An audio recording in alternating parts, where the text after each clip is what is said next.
Bom dia, meus irmãos, a graça e a paz do Senhor Jesus. Cá estamos nós, mais uma manhã, mais uma EBD,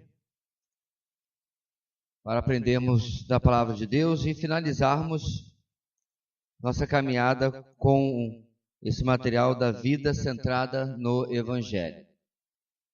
Para tanto, quero convidar todos nós a orarmos agora, então começarmos propriamente o nosso estudo, buscando a presença de Deus juntos agora.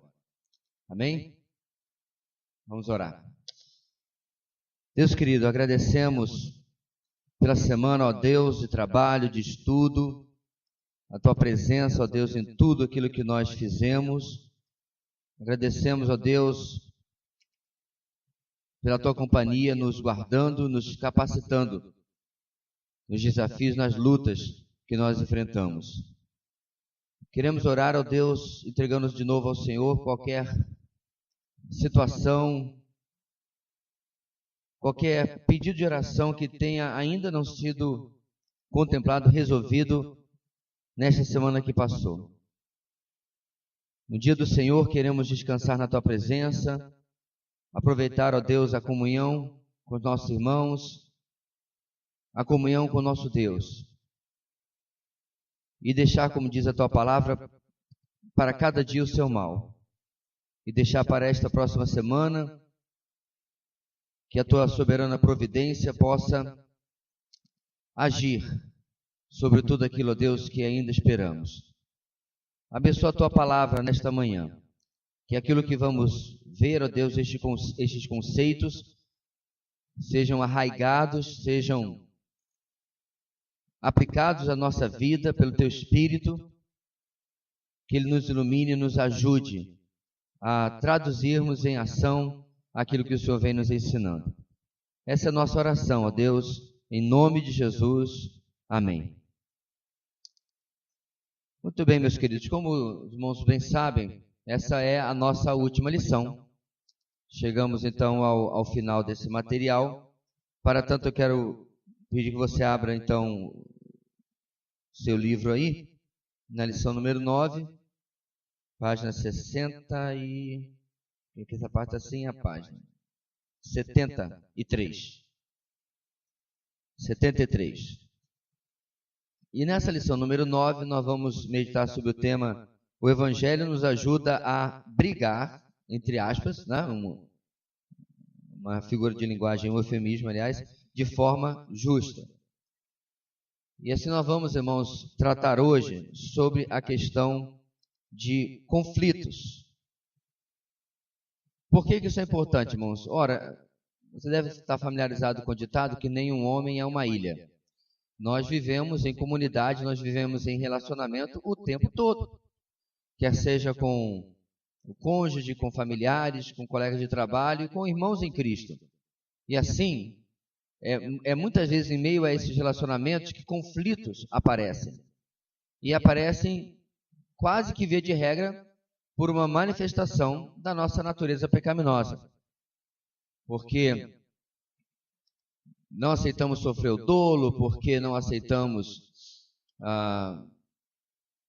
ser injustiçados, ou porque resolvemos implementar a justiça através de nós mesmos, em lugar de esperar em Deus, e assim as coisas vão acontecendo. Muitas vezes, inclusive, nós tomamos uma situação que é uma situação onde temos, digamos assim, razão. Somos o lado não causador daquele conflito a priori. Mas a secundária, não existe não estou falando.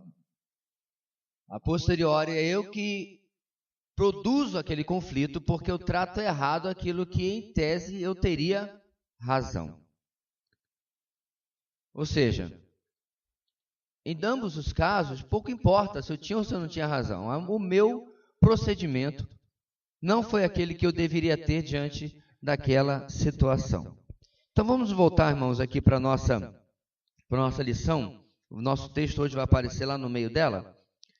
E aqui o nosso texto diz o seguinte: vimos que, conforme o Evangelho nos renova internamente, ele transborda a partir de nós para renovar nossos relacionamentos. Falamos disso nas outras lições, quando falamos sobre perdão, e como que aquilo que nós estamos experimentando da parte de Deus na obra da cruz, em nos perdoar, apesar de nós absolutamente não merecermos, vai, ou pelo menos precisa, ser aplicado na vida das pessoas com as quais me relaciono. Só para refrescar a sua memória, é a ideia, de novo, daquela parábola do credor incompassivo, que ele devia uma quantia absurda para o seu senhor e o seu conservo lhe devia apenas um troco, 100 reais.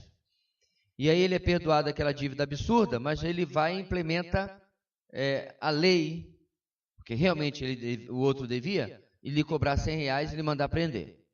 Então, irmãos, só Jesus mesmo podia pensar em uma história tão simples e tão vexatória, tão envergonhadora para nós.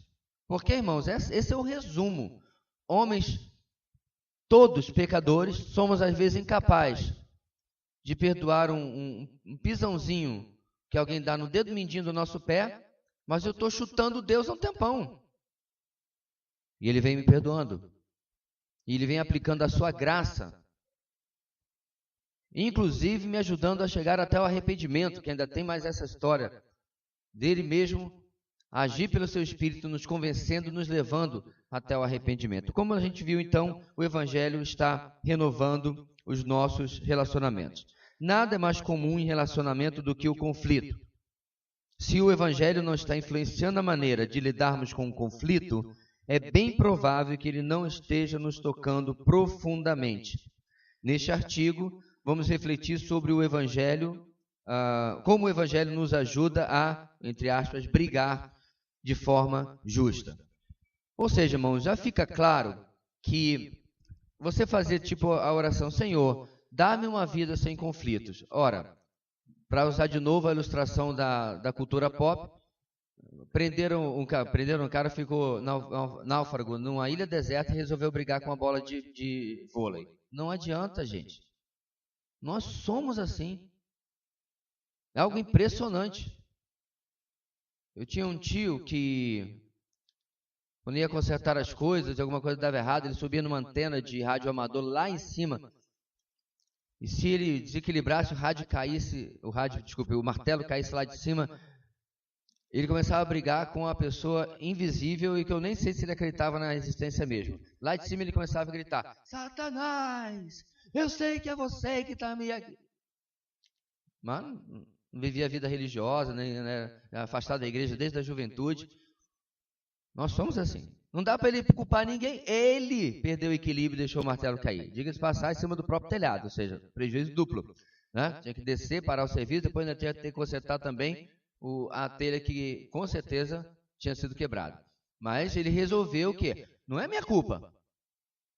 Foi um ser que eu nem sei se eu acredito, que obviamente nós sabemos que existe, irmãos, está nas escrituras.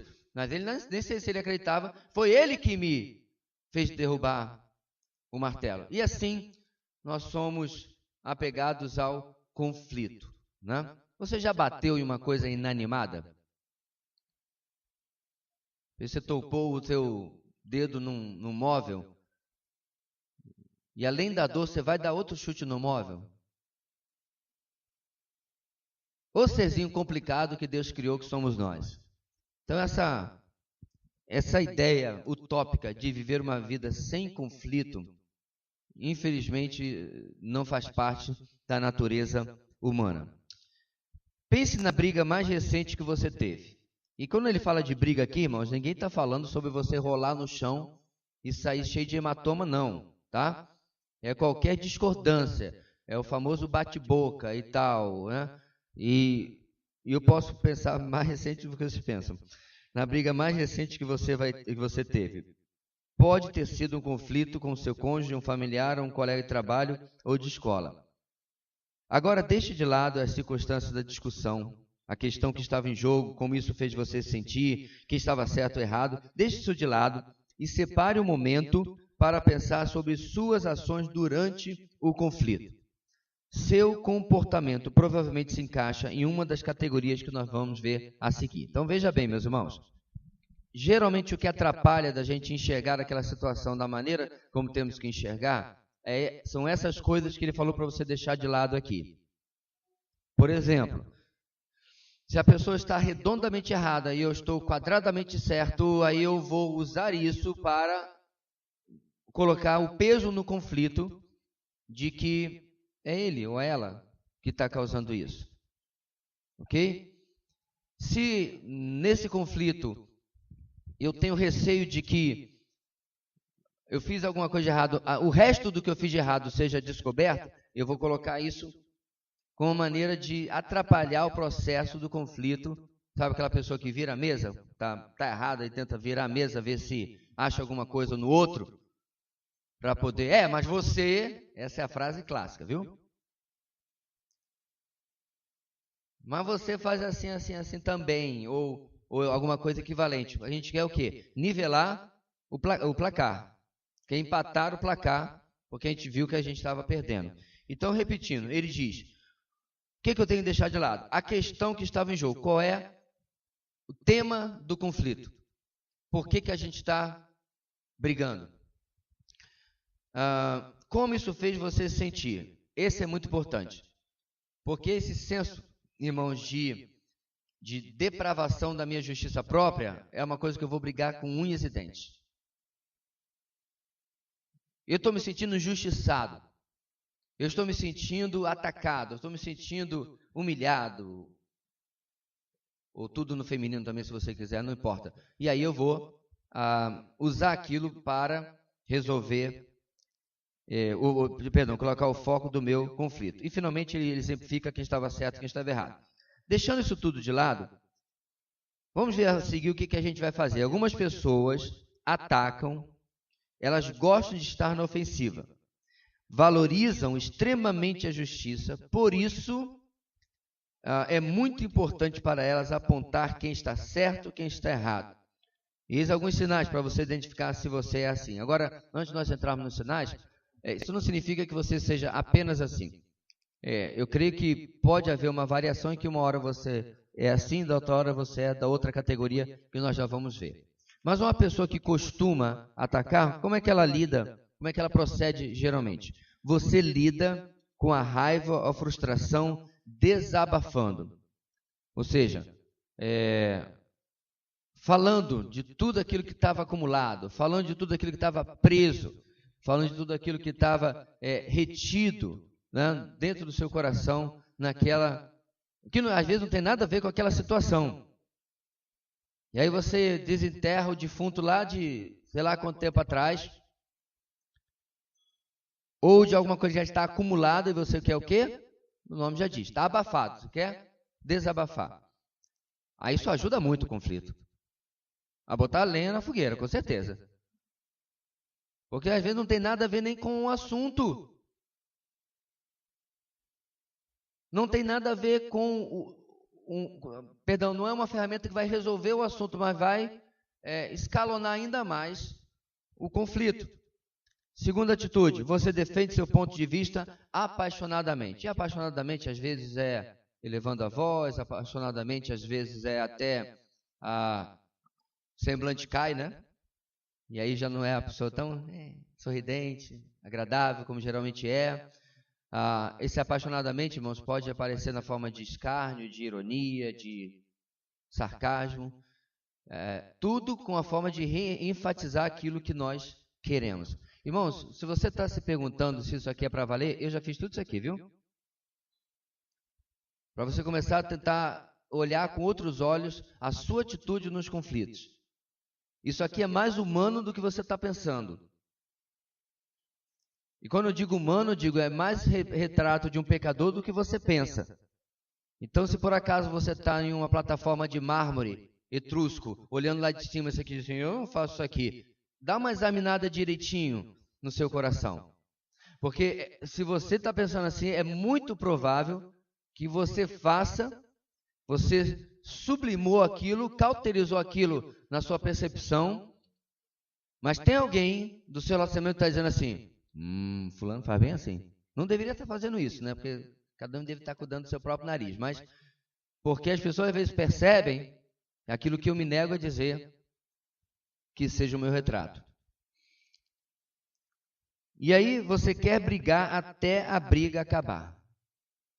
Isso é outra coisa muito ruim, porque muitas vezes é melhor dizer assim, olha, vamos parar aqui? Quer ver outra coisa muito boa para fazer? Que nós pararmos, nós orarmos sobre isso. Pastor, que atitude espiritual. Ora bolas, e você é o quê? Porque se você está no conflito, meu irmão, com outro ser humano, especialmente, claro, se é um irmão em Cristo, e os dois creem que, independente disso, Deus tem a resposta para o problema de vocês, por que não trazê-lo para a discussão? Por que não trazê-lo no papel que, inclusive, é papel bíblico dele, de mediador daquilo? Essa atitude de oração aqui, irmãos, não é o leão da montanha crente, não. Saída pela direita da oração. Não. É uma atitude ativa. Vamos orar sobre isso aqui. Agora, não é aquela oração, né? Senhor, eu estou aqui com este pecador, este miserável aqui, que vem aqui atazanar a minha vida. Não, não é oração para você aproveitar e mandar mais um recadinho, né? Para o seu parceiro ali de conflito. De jeito algum. É uma oração realmente, irmãos, de reconhecimento da nossa incapacidade de resolver aquela situação. Mesmo que você não chegue até a oração, você brigar até a briga acabar mostra uma dureza de coração que também não reconhece, não estamos chegando a lugar algum. Vamos falar sobre isso mais tarde, quando a gente chegar em casa. Vamos tratar isso em outra oportunidade. Problemas de trabalho, geralmente você não vai estar com um crente lá, né? E até um pouco complicado, eu creio, você ficar, mesmo trabalhando com crente. Vamos fazer o seguinte, eu acho que é o formulário A35, você acha que é o B42. Vamos orar sobre isso? Eu acho que essa não é uma atitude do ambiente de trabalho que vai cair muito bem. Uma discordância técnica. Chame um superior. Em lugar de bater a boca. Eu estou dizendo isso, irmãos, porque tendo o privilégio de trabalhar em muitas empresas ao mesmo tempo, como assessor, às vezes eu via cenas que dizia assim, rapaz, nunca que um empregado subalterno pode estar batendo boca com um colega e o gerente dele está bem ali, o supervisor está bem ali. Isso não é atitude profissional, não é atitude de um ambiente de trabalho. E muitas vezes nós somos tentados, levados a essa situação. Outra coisa que você faz quando você é desse estilo de uma pessoa que ataca, você interroga como um advogado de acusação, a fim de chegar até o âmago da questão. Você bem sabe, né, que o promotor ele não tem culpa de nada, ele está lá para revelar a culpa do outro, então você já sabe qual é essa atitude, né? Deixa eu lhe mostrar aqui quão errado você está. E aí você formula a frase e tudo mais que tem essa perspectiva e esse objetivo. Ganhar a discussão é mais importante do que amar o adversário. De novo, meu irmão, já fiz isso aqui. Uma das razões que eu revi a maneira como eu tratava, por exemplo, um evangelismo com alguém de uma seita, era exatamente essa atitude do meu coração. Quando mais novo,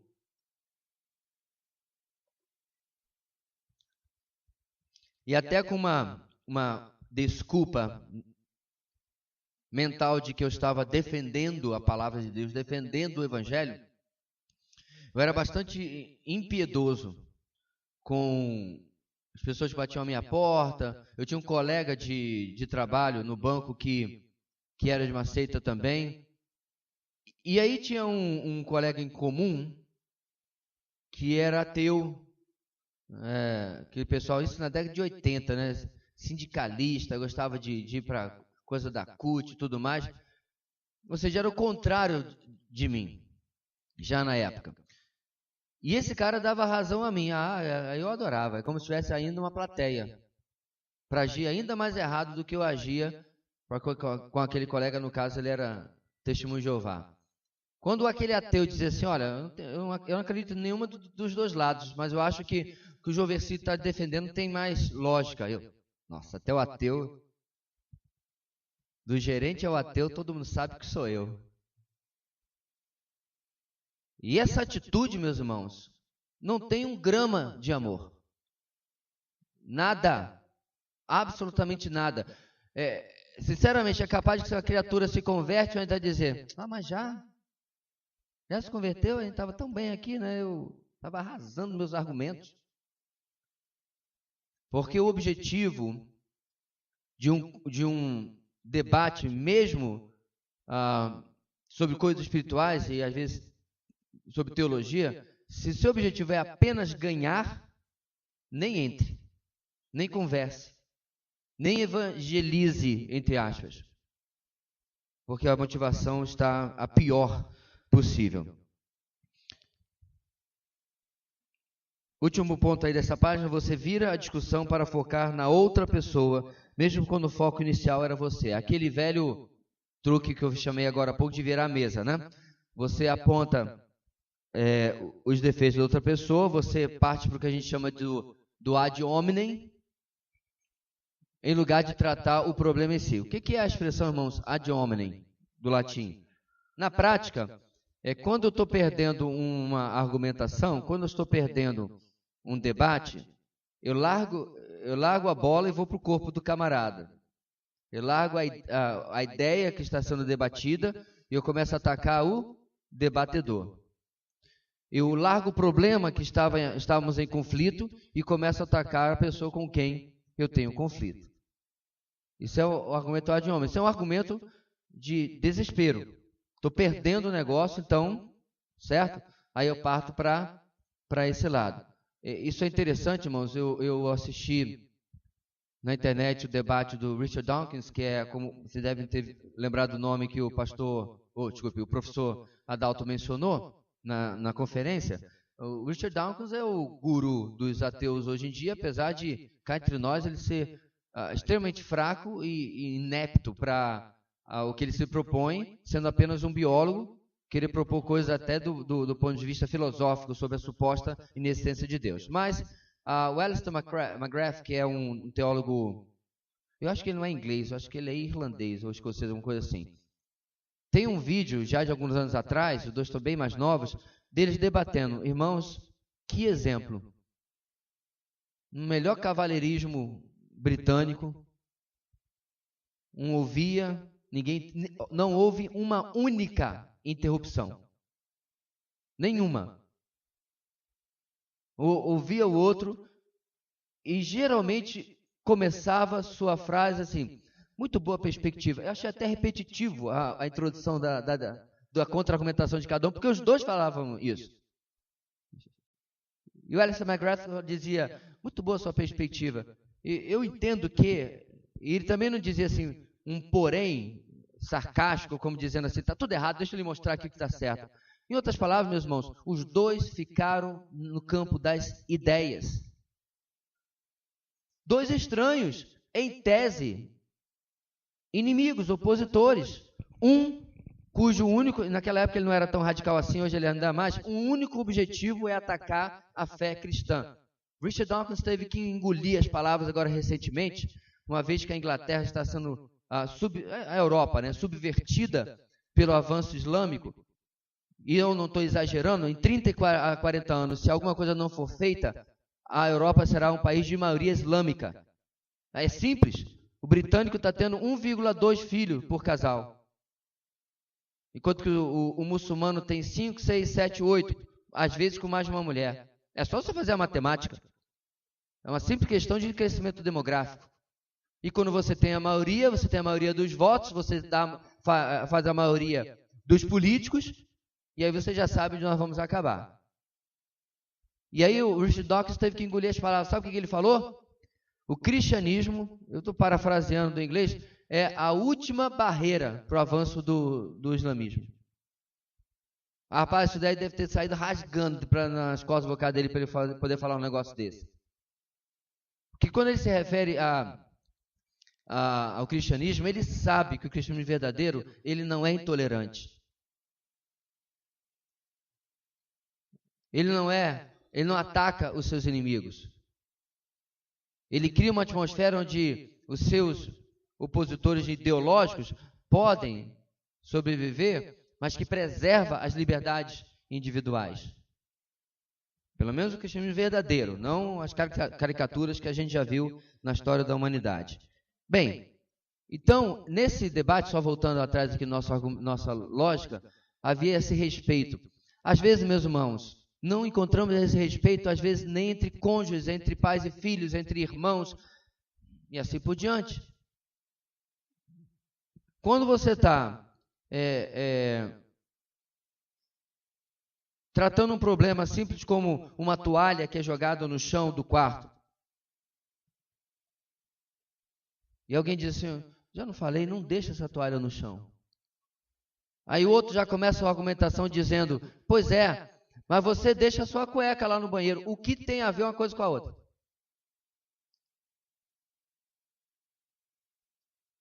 Esse é o tipo de argumentação, irmãos, cujo objetivo é, eu não quero resolver o que eu estou fazendo de errado. Eu não quero resolver o que está de errado no meu procedimento. Portanto, eu levantar alguma coisa que me poupe de mudar. Porque, obviamente, nem toalha molhada no chão, nem a cueca no chão do banheiro, está certo. Essa atitude de quem não tem consideração com as outras pessoas que moram consigo em casa. É como dizia a minha avó, a minha mãe, desculpe, aqui tem empregada não, mas aparentemente tinha, porque nós fazíamos isso com a nossa mãe algumas vezes. Então, essa desconsideração com o próximo, irmãos, que eu estou demonstrando, eu não quero que seja admitida. Agora, veja bem, meus irmãos, como que é complicada essa situação. Se eu partir da premissa que alguém para, em um conflito, repreender uma conduta minha, tem que ser acima de toda reprovação, ora, sobra quem? Jesus, e acabou. Então, toda vez que tiver um problema dentro da minha casa, dentro dos meus relacionamentos, dentro do meu trabalho, eu tenho que dizer, Senhor, vai lá e fala com fulano, porque quem sou eu, né? Eu deixo a cueca no chão do banheiro? Quem sou eu? Agora, se nós pararmos para pensar, meus irmãos, se toda vez que eu perceber que alguém fez alguma coisa de errado, no meu ambiente social, o que quer que seja ele, eu ao mesmo tempo fizer um autoexame, vou lá. Olha que maravilha que pode acontecer na vida dos outros e na minha vida também. É ou não é? Porque eu não deixo de fazer o meu papel de alertar com doçura, com tranquilidade, o erro do meu próximo, mas, irmãos, isso é Mateus capítulo 7. O irmão deixou o copo jogado assim, ó. Não vou falar nada porque não julgueis para não seja. Não é isso que está no texto. Leia, por favor, o resto do contexto. O irmão deixou o negócio jogado. Um nanosegundo eu digo assim, para mim mesmo, será que eu também sou uma pessoa que não tenho consideração nenhuma com os irmãos que vão fazer a limpeza e deixo as coisas jogadas por onde passo? Já fiz isso. Não vou fazer mais não. Aí digo assim, ô irmãozinho, pega o copo aí, joga no lixo ali, por favor. A gente ajudar os irmãos da limpeza. Amém? Aí o irmão sai com semblante descaído, mas isso é problema dele. Deixar de confrontar com medo de cara feia, meus irmãos, não é bíblico não, viu? Quer aprender mais, vídeo, a mensagem está online, confrontar é amar. Não importa que seja do copo rasgado até o problema sério. A resposta à pergunta de Caim é, sim, você é guardião, protetor, depende da tradução do seu irmão. Não é isso que ele pergunta sobre Abel? Sou eu? Como é que está na versão que você lembra? Nem lembro como é que já li tanta Bíblia que... Tutor, tem tutor também, né? Tutor, protetor, guardador, não importa. Sou eu que tomo conta da vida do meu irmão, linguagem de hoje? A resposta que Caim deveria receber de Deus, sim, você é tutor do seu irmão, como ele é seu.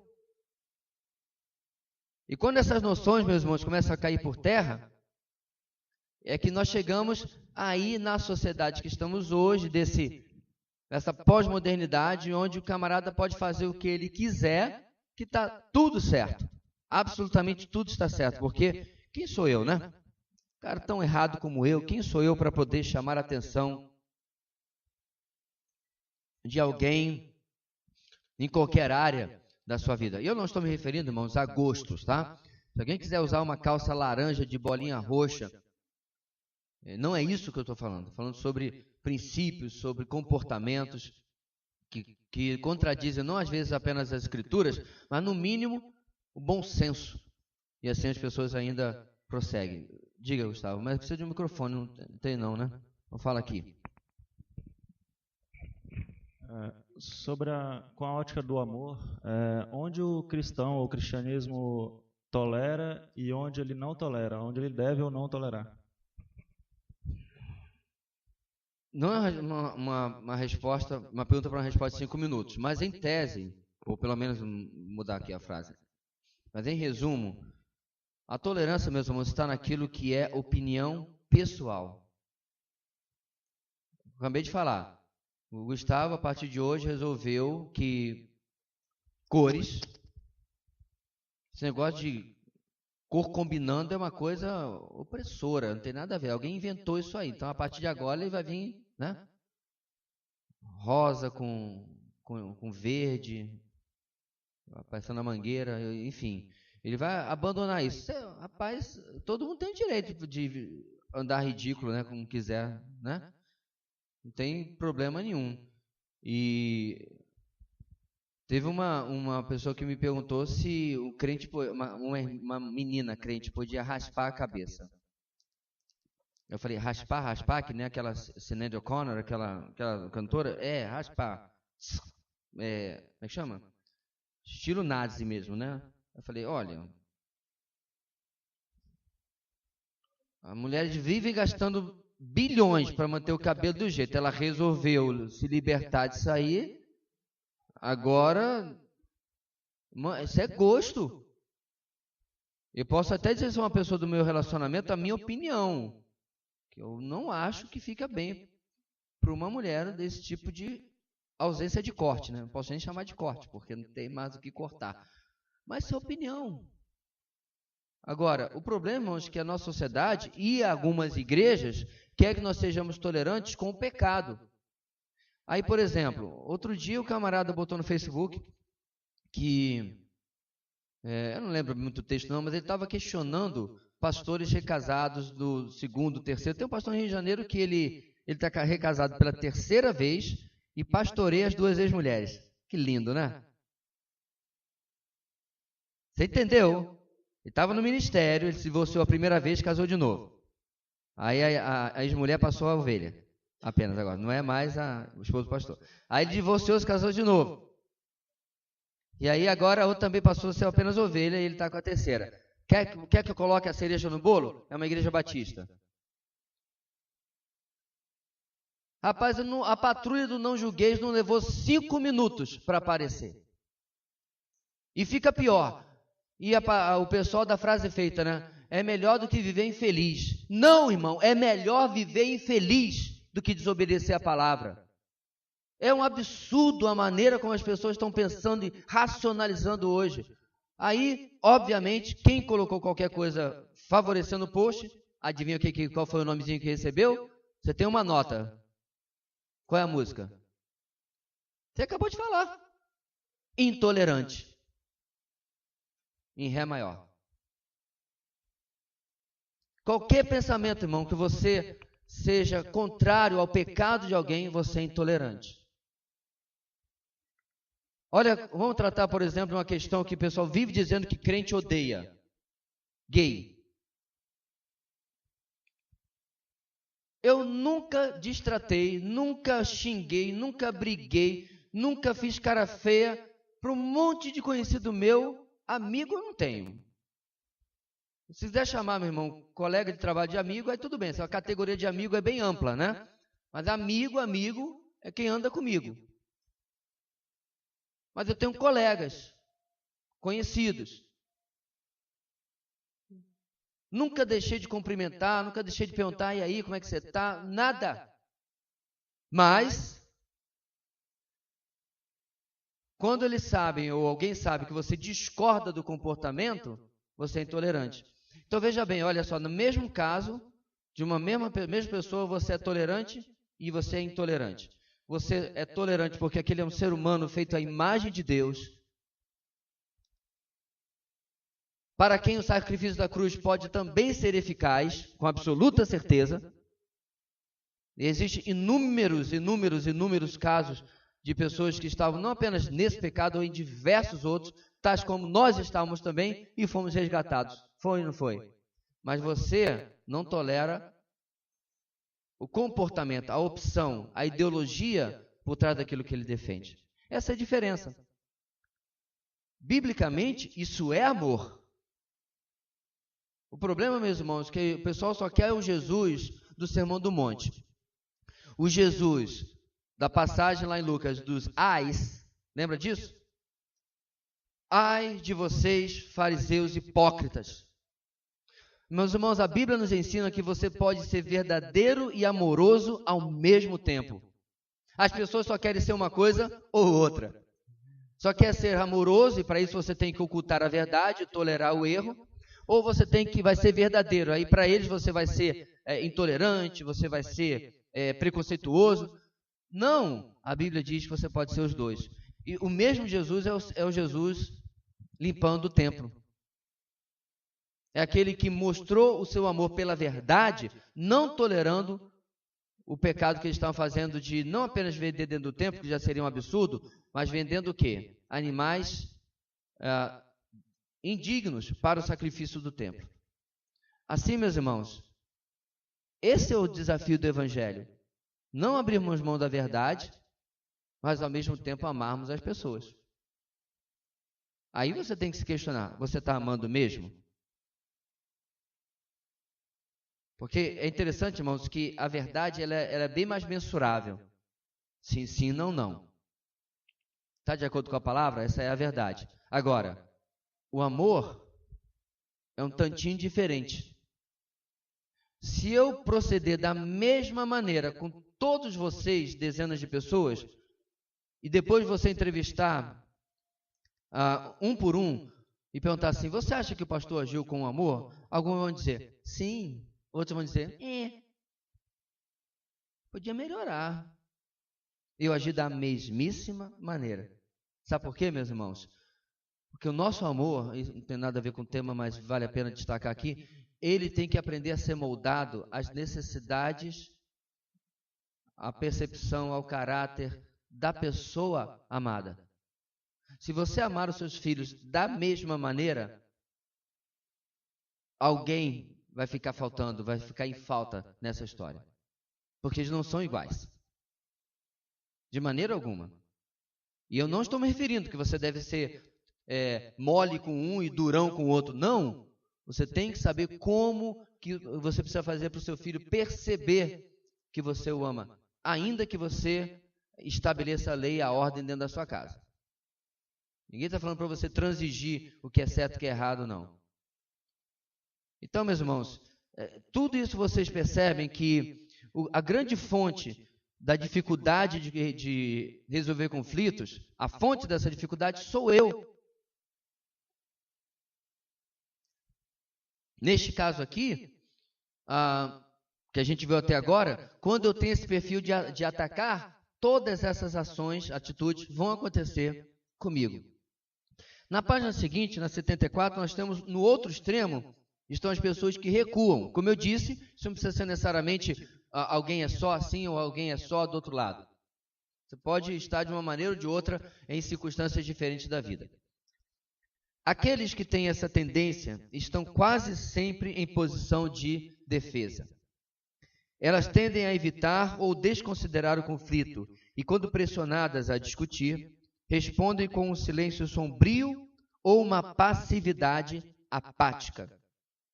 Se você é alguém que se recolhe assim, pode ser que se identifique com alguns dos seguintes comportamentos. Vamos lá. Você lida com a raiva ou a frustração enterrando-as. Uma ótima receita para uma úlcera, um ataque cardíaco, uma angina. Isso aqui é a unção do engolir sapo. Vai engolindo sapo, vai engolindo sapo, vai engolindo sapo. Se o outro lado, meus irmãos, de desabafar e sair botando tudo para fora não é muito bom, esse aqui também não é. Ai, fulano e Beltrano tem um casamento maravilhoso, vive em harmonia. Também, o cara está há 40 anos engolindo. E não precisa mesmo, irmão, ser um médico, um especialista para dizer, você vai somatizar uma hora dessas. Em outras palavras, você vai manifestar em alguma doença, algum problema, que tem a ver com o fato de que você simplesmente está se anulando, em lugar de resolver o conflito. Ok? Você tem opiniões, mas guarda-as para si, a fim de manter a paz. Péssima estratégia. Jesus mantinha a paz, ou pelo menos tentar fazer isso, ele é o príncipe da paz, mas definitivamente ele não mantinha suas opiniões para si mesmo. Muitas vezes, meus irmãos, essa aparente paz que a gente tenta reproduzir, ela é extremamente falaciosa.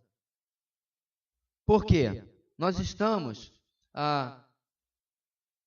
aumentando o engano de quem acha que está certo, porque eu me nego a pronunciar a verdade. Eu me nego a me colocar como um obstáculo à intransigência daquela outra pessoa. Vou só saindo do caminho. Pode passar. Já viu aquela pessoa que diz assim, pois é, estou assim, fulano agiu daquela maneira. Mas então por que você não falou alguma coisa? Eu? Você. Tinha mais alguém na situação? Tinha mais alguém na questão? E aí a gente acha, meus irmãos, que a gente está tendo uma atitude tão espiritual, né? Tão amorosa. Não poderia ser mais o contrário. Não é amorosa e nem é espiritual. Não é amorosa porque eu estou deixando a pessoa não apenas no seu erro, mas progredindo no seu erro. Reforçando que ela está com a razão, quando ela não está. Em segundo, não é amorosa e não é espiritual, porque o fruto do Espírito, quando fala sobre domínio próprio, irmãos, é para eu ter domínio próprio até quando eu confronto e falo a verdade. Domínio próprio não é boca calada. Olha, irmãos, como a gente tem um monte de conceitos errados. Qual é o nome, irmãos, do homem mais manso da terra? Moisés. E quando ele desce do monte, vê o povo em festa e orgia, ele chega para o povo e diz, povo querido, não façam isso. Eis que vos trago 2 tábuas da lei que Jeová me deu naquele monte. Eu sei que eu demorei, eu entendo. Vamos pegar esse bezerro de ouro, vamos botar aqui como uma lembrança desse nosso erro, botar isso para trás. É isso que ele faz, irmãos? O homem mais manso da face da terra pega as tábuas e quebra. Naquela hora que ele quebrou, meus irmãos, aquela tábua, eu acho que passou um silêncio, até a música eletrônica parou ali naquele acampamento de Israel. O senhor estava lá, parou tudo, quando bateu as tábuas no chão assim. Sabe aquele silêncio dramático? Porque aquele ato foi cheio de significado, vocês jogaram fora. Porque eu tenho certeza, irmãos, que escrever as tábuas dos 10 mandamentos para Deus é 10 segundos, né? Moisés ficou 40 dias lá. Você imagina, irmãos, o que Moisés veio trazer para o povo? Veio trazer a lei, o resto dela. 40 dias de revelação. E eles jogaram tudo aquilo fora. Porque ele estava... Lembra do argumento deles com Arão? Está demorando demais. Não sabemos o que é feito dele. Está lá um monte em chamas, trovão e tudo mais. Qual era a atitude do povo? O povo deveria estar, irmãos, em adoração, prostrado diante daquilo que estava vendo. E sabe por quê? Porque eles passaram 400 anos, não 40 dias, 400 anos no Egito e nunca viram Ra, Ashtof ou qualquer outro deus egípcio fazer sequer uma fagulha, quanto mais um trovão. Aí eles estão aqui diante de um Deus tão poderoso como aqueles, e eles têm aquela atitude. E aí Moisés tem que responder como respondeu. E ainda assim, a Bíblia diz que ele era um homem manso. Ou seja, meu irmão, a próxima vez que você ler tanto as obras da carne quanto o fruto do Espírito, dá uma revisada se você não está com os conceitos, olha aqui, domínio próprio. Isso é quase o Dalai Lama, isso aqui. Não é, não. Dalai Lama, irmãos, é manso daquele jeito porque é cheio de demônio. Não confunda religiosidade, boa aparência das coisas produzidas pela religiosidade com o verdadeiro fruto do Espírito. O fruto do Espírito tem o homem de Nazaré que entra no templo expulsando os vendilhões, aos quais ele também ama. Diga-se passagem. Pastor, como é que a gente junta as duas coisas? Quebrando os nossos conceitos humanistas. Sobre bondade, sobre amor, sobre domínio próprio. E substituindo por aquilo que a palavra de Deus nos fala. Quais são algumas atitudes erradas também de quem recua? Mais algumas. Você faz perguntas do tipo, não dá para discutir isso depois? Isso mesmo é tão importante? Veja bem, irmãos, não é igual aquela saída do outro lado aqui, nessa característica aqui, você quer brigar até a briga acabar, ou seja, você dá uma parada para resolver depois. Isso aqui é escapatória. Você faz pergunta do tipo, não dá para discutir isso depois? Tipo, nunca. Bora fingir que isso aqui não aconteceu? Isso é fuga. Oi? Para não resolver. Isso é mesmo tão importante? E às vezes a pessoa diz, claro que é. Claro que é. Pode até, no calor, a coisa está meio acalorada. Eu concordo, foi aquilo que eu falei antes. Vamos orar e vamos tratar isso aqui um pouco mais à frente. Mas vamos tratar de verdade. Não use isso como um escape para evitar da resolução do conflito. Você está sempre mais disposto a evitar uma briga do que a ganhá-la. Tem uma frase, irmãos, que ela tem até uma certa razão, que diz assim, é melhor viver em paz do que estar certo. Depende do que você quer dizer com isso. Você viu como essa frase pode ser simplesmente uma defesa do... Deixa o cara no seu erro, deixa ficar tudo errado.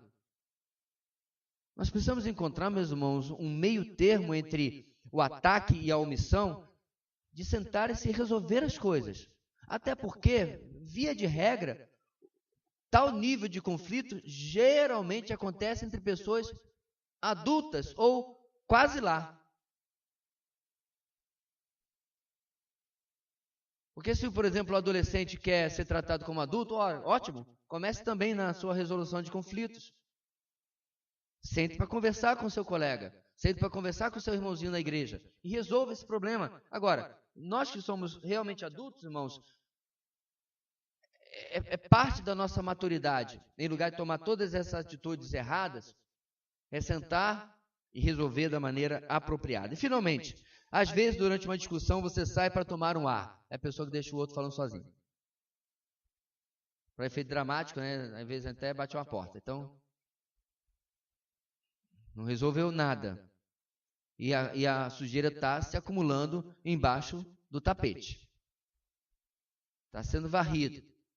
Por uma ou por ambas as partes. Muito bem. Essas são formas típicas com as quais reagimos a brigas, frustrações, ofensas ou mágoas. O fato de essas reações serem consideradas normais, entre aspas, isto é, naturais, é coisa do homem mesmo, é sinal de que talvez não sejam bíblicas, isto é, não são sobrenaturais. Ótimo parágrafo. Então, meus irmãos, nós estamos sendo desafiados, sim, a uma atitude que suplanta a experiência e a capacidade humanas, que está acima daquilo que nós estamos acostumados a fazer. Segundo o curso deste mundo, como diria Efésios capítulo 2. Nós estamos sendo desafiados a ter uma atitude, irmãos, que de verdade só é possível através da dependência de Deus, a obra do Espírito na nossa vida. Porque, irmãos, se tal não fosse verdade, nós poderíamos pegar as coisas da Bíblia e fazer ótimos cursos para quem não nasceu de novo, para quem não é regenerado. Mas se já é uma luta para você e para mim, seguir aquilo que está nas Escrituras, com a ajuda do Espírito Santo, você vai esperar isso de quem nem regenerado é? Difícil, né? Bastante improvável. Bem, só uma pausa aqui, antes tinha alguém para... Azaf, você podia verificar aqui, ficar vendo se a gravação não para, por favor? Daqui eu não posso enxergar se a luz está piscando, não está, se alguém verificando isso aí. Muito bem. Então, qual deve ser a nossa conduta para resolver os conflitos de maneira bíblica? Agora nós vamos para a resposta a essas situações, tá? Vamos aprender com o desentendimento entre Paulo e Pedro, que está registrado em Gálatas capítulo 2. Esse conflito surgiu quando a igreja primitiva estava se expandindo para além de Jerusalém e muitos gentios estavam se convertendo à fé em Jesus. Os cristãos judeus embutiram algumas de suas práticas tradicionais em sua adoração a Jesus. Os gentios, ou seja, os não-judeus, por sua vez, não tinham nenhum vínculo com os costumes judaicos, como a circuncisão ou as restrições alimentares. Vou reexplicar isso aqui, irmãos, porque talvez se passou batido aí na explicação. Vamos lá. Então, a igreja ela surge, e quando ela surge, ela é composta do quê? 100% de judeus. Não é verdade? Todos que se convertem no primeiro instante são, ou judeus ou prosélitos. O que é prosélitos? Gentios que haviam se convertido para o judaísmo. Por que a gente sabe disso? Atos capítulo 2.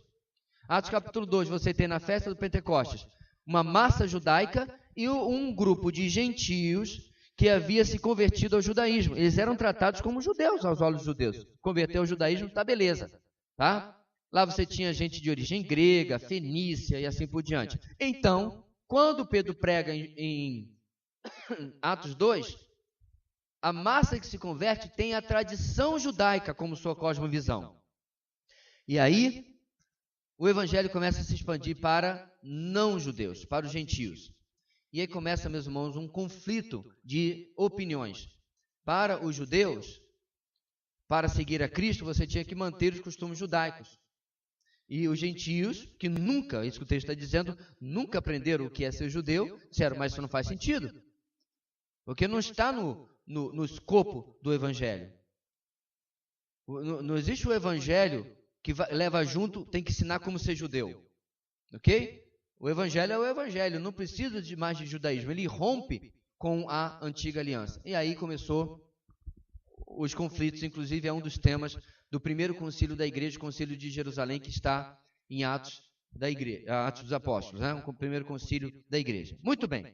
Dentro dessa situação, irmãos, nós encontramos a narrativa de Atos capítulo 10, por exemplo. Pedro, um judeu, entendeu o evangelho suficientemente para acolher os gentios recém-convertidos sem restrições. Aí o texto de Atos está aí, ele é meio longo, não vamos explorá-lo, você deve ter lido em casa. Mas a aplicação que fazia do evangelho foi testada quando ele se viu em meio ao convívio de gentios e judeus. Então veja bem, desculpe. Pregar para gentios já não era mais um obstáculo para Pedro. Em Atos 10, ele prega para Cornélio, que era de origem romana. E ele nem era maluco de não obedecer, porque Deus havia dito para ele que ele devia ir pregar para Cornélio. Deu aquela visão, lembra? Do lençol, com todo tipo de animais. E disse, Pedro, mata e come. E tinha animais ali, pela tradição da lei, impuros. E Pedro retruca, o Senhor, nunca entrou na minha boca nada impuro. Eu nunca comi morcego, nunca comi porco. Todos aqueles animais que estão lá na lista, né? E aí que o Senhor diz para ele, não consideres impuro aquilo que eu já purifiquei. O Senhor Jesus, com uma metáfora em 3D, né, naquela visão, mostrou a Pedro que o tempo era outro. Que as restrições alimentares da lei já haviam passado e, obviamente, isso se refletia no trato dele com os gentios, porque logo depois vem as pessoas buscando por Pedro, que estava em Jope, se não me engano, para levá-lo até a casa de Cornélio. E ali, quando o Espírito Santo, meus irmãos, cai sobre aquela família que ouviu o Evangelho, diz passagem sem apelo, sem nada, Pedro diz assim, o Senhor está me mostrando algo maior do que apenas não comer determinados animais ou comê-los, certo? Então Pedro já tinha superado isso, ele já tinha entendido que ele podia pregar para gentios. O problema, meus irmãos, é que ele agora queria viver uma vida dupla. O Pedro que se comportava de um jeito com os judeus e o Pedro que se comportava de outro jeito com os gentios. E isso é o âmago do conflito dele com Paulo. Bem, alguns mestres judeus legalistas, vindos de Jerusalém, começaram a impor seus costumes e suas leis aos gentios recém-convertidos. Quando esses mestres chegaram a Antioquia, onde Pedro estava tendo comunhão e comendo com os gentios, Pedro começou a se afastar dos gentios. Por quê? Porque esses que vieram de Jerusalém não aceitavam. Olha só, irmãos, é impressionante, né? Como é que nosso tradicionalismo prende, às vezes, coisas que não tem nada a ver com a palavra de Deus. Eles achavam, tudo bem, o evangelho chegou para eles, teve aí, né, alguns sinais que comprovavam que eles realmente se converteram, mas comer com eles, não. Judeu não come com o gentio. E é verdade. Judeu não come com o gentio. Certo? Pelo menos o judeu quer ser, aos olhos deles, ortodoxo, certinho. Tá? A tentativa de Pedro de agradar aos judeus legalistas complicou o problema, pois isso deu a entender que ele concordava com as suas crenças legalistas. Por fim, até Barnabé seguiu o mesmo caminho. Assim, os dois caíram em hipocrisia ao professarem ser um com os gentios em Cristo, porém agindo de uma maneira que destruía essa unidade. Diante do que presenciou, Paulo sabia que não podia ignorar esse comportamento ou se recolher. Está vendo aí o sentido de quando amar e quando ser intolerante? Na verdade, a pergunta do Gustavo deveria ser: quando amar tolerando e quando amar intolerando? Porque nós estamos amando das duas maneiras, desde que seja aplicado no quesito correto, certo? Paulo não está discutindo com Pedro. Pedro, eu li algumas coisas que você escreve. Rapaz, Deus merece de você um grego melhor. Deus merece o melhor para Jesus. Vai estudar grego, Pedro. Não é isso que a gente está discutindo aqui. E realmente, Pedro escrevia como um pescador, em grego. Paulo escrevia como um catedrático. Tanto que, quando nós estamos em grego 1, ninguém pega texto de Paulo. A gente pega João, Pedro. Vamos estudar aqui um pescador escrevendo grego, que é melhor. Termos mais simples, construções gramaticais mais simples. É isso que está sendo discutido aqui, irmãos? Não, isso é opinião. Isso é gosto. Tá, Paulo podia até chegar para Pedro. Pedro, você precisa de uma ajuda aí para uma revisão gramatical nas suas cartas? Eu posso trocar algumas palavras por umas rapax legômenas. Rapax legômena é quando uma palavra aparece apenas uma única vez em todo o Novo Testamento grego, né? É uma palavra única. E Paulo usa esse recurso algumas vezes para mostrar a singularidade daquilo que ele está ensinando. Mas ele não, se fez isso, irmãos, foi irrelevante, porque nem ficou marcado na história. Aqui o problema é outro. É hipocrisia, é falsidade, como é que a gente fala, irmãos, quando a gente prefere um lado ou outro? É mostrar preferência, né? E ao mesmo tempo ser contra o ensino do Evangelho. Então, é algo muito mais sério do que apenas opiniões. Bem, diante do que presenciou, Paulo não podia ignorar, contudo ele tinha que agir de forma correta. Perder a cabeça não traria o tipo de reconciliação que ele queria. Embora essa passagem não apresente todos os detalhes, o relato da interação entre Paulo e Pedro é um bom exemplo de uma abordagem para a resolução de um conflito centrado no Evangelho. Então vamos ler essa passagem, irmãos, juntos aqui hoje. Aprender que o Evangelho nos ajuda a brigar de forma justa nesse texto de Gálatas capítulo 2, certo? Paulo está usando isso aí para exemplificar, meus irmãos, que o comportamento dos Gálatas não era aceitável e que ele já havia mostrado que isso não era aceitável com alguém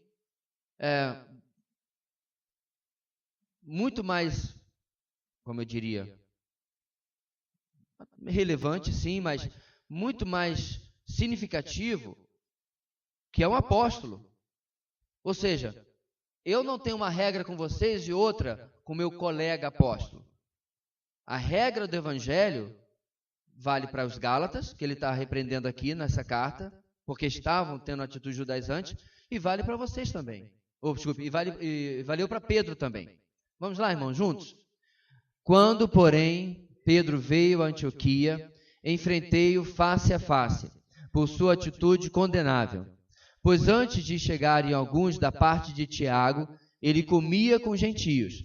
Quando, porém, eles chegaram, afastou-se e separou-se dos gentios, temendo os que eram da circuncisão.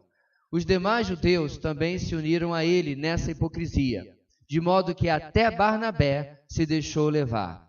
Quando vi que não estavam andando de acordo com a verdade do Evangelho, declarei a Pedro diante de todos: você é judeu, mas vive como gentio e não como judeu. Portanto, como pode obrigar gentios a viverem como judeus? Gálatas 2, 11 a 14. No texto, irmão, nós vemos claramente que a interpretação que aparece na maioria esmagadora das vezes de Mateus capítulo 7 não poderia estar mais longe da realidade. Quando Jesus fala de não julgar para não sermos julgados, o contexto explica.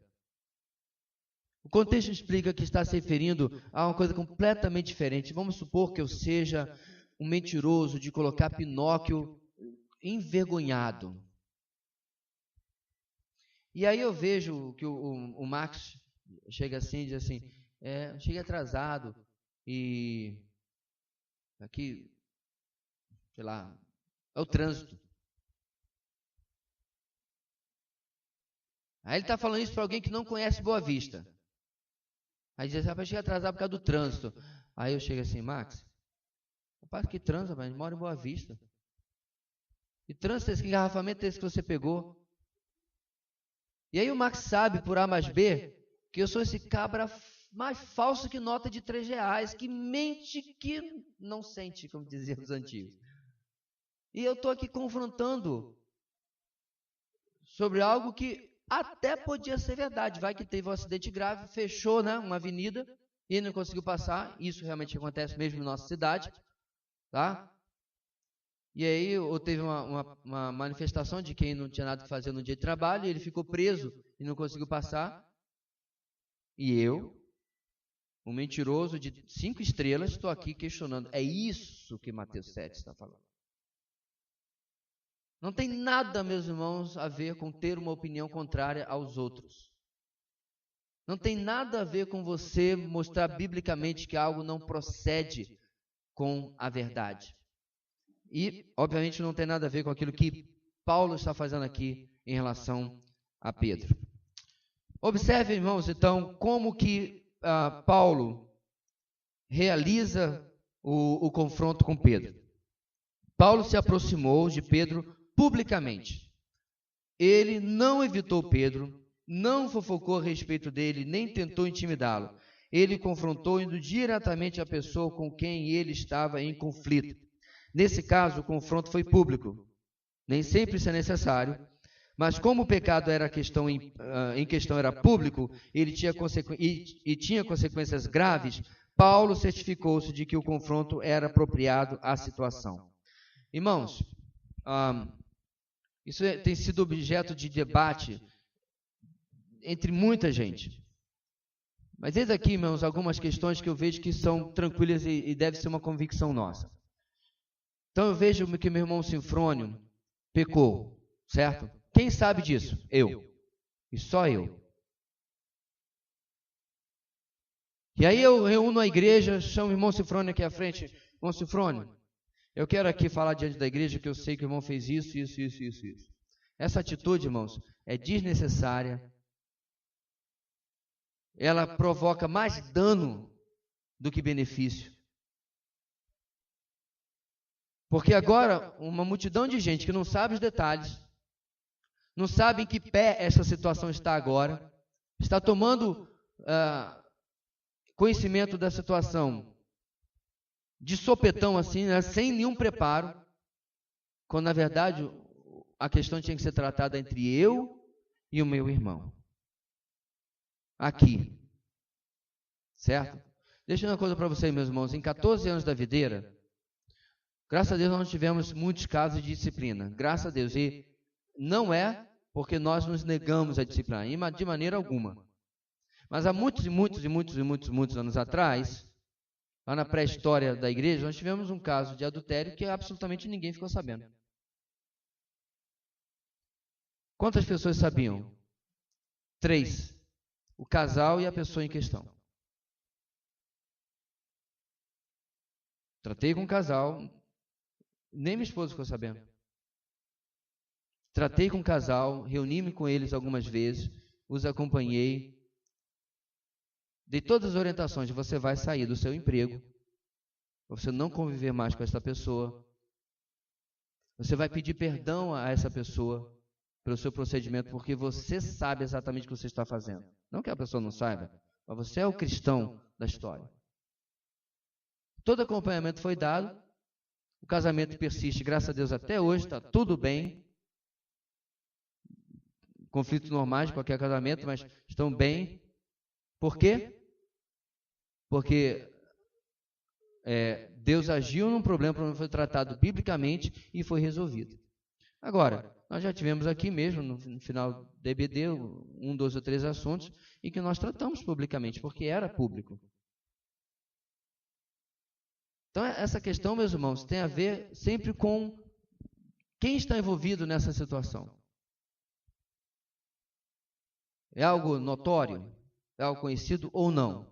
Se não é, como eu falei agora há pouco, não há benefício algum em tornar público algo que apenas um ou dois, um grupo muito restrito de pessoas sabem que estão acontecendo.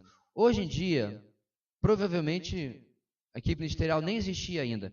Eu compartilharia com a equipe ministerial, com a ciência da pessoa, dizendo: eu vou levar esse assunto à equipe ministerial, nós vamos tratar e provavelmente trataremos nesse ciclo um pouco maior. Mas ainda assim, não sendo público, não seria tratado de forma pública. Mas o conflito não seria ignorado, porque existe.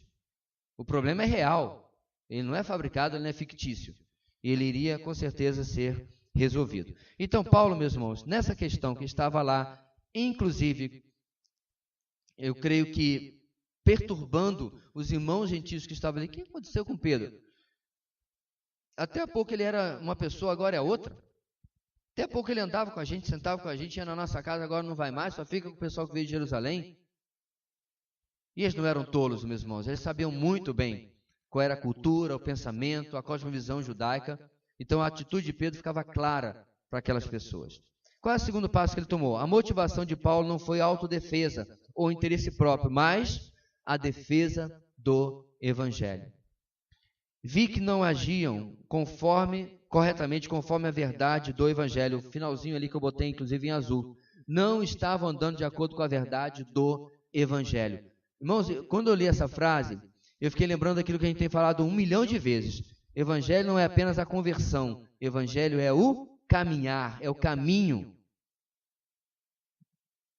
Evangelho não é um ponto na nossa história. Se torna a nossa história.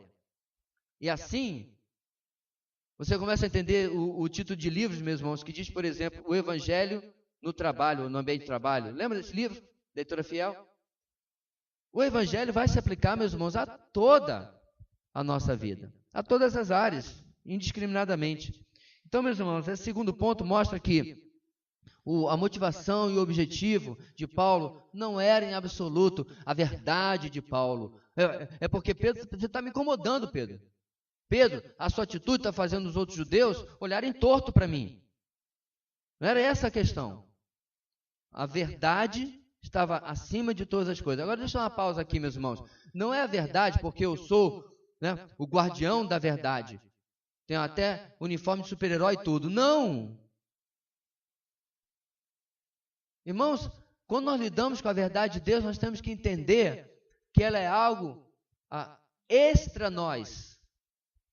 É algo que tem também agido na nossa vida e da qual nós dependemos muito e precisamos muito, porque tal qual esse irmão que nós estamos aqui amorosamente confrontando, nós também transgredimos essa mesma verdade em outras ocasiões.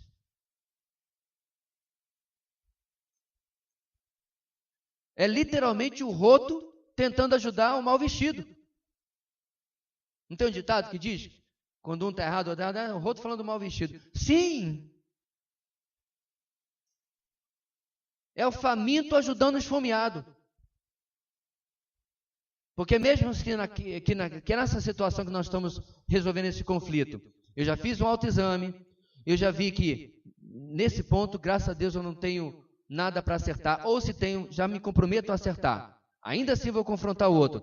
Mas existem outras 3 milhões de áreas, na qual essa verdade do Evangelho não tem sido respeitada na minha vida, eu não tenho andado nela. Você já percebeu, meus irmãos, eu voltei àquele ponto que disse que se depender de perfeição, só sobrou Jesus para nos confrontar. Não sobrou mais ninguém.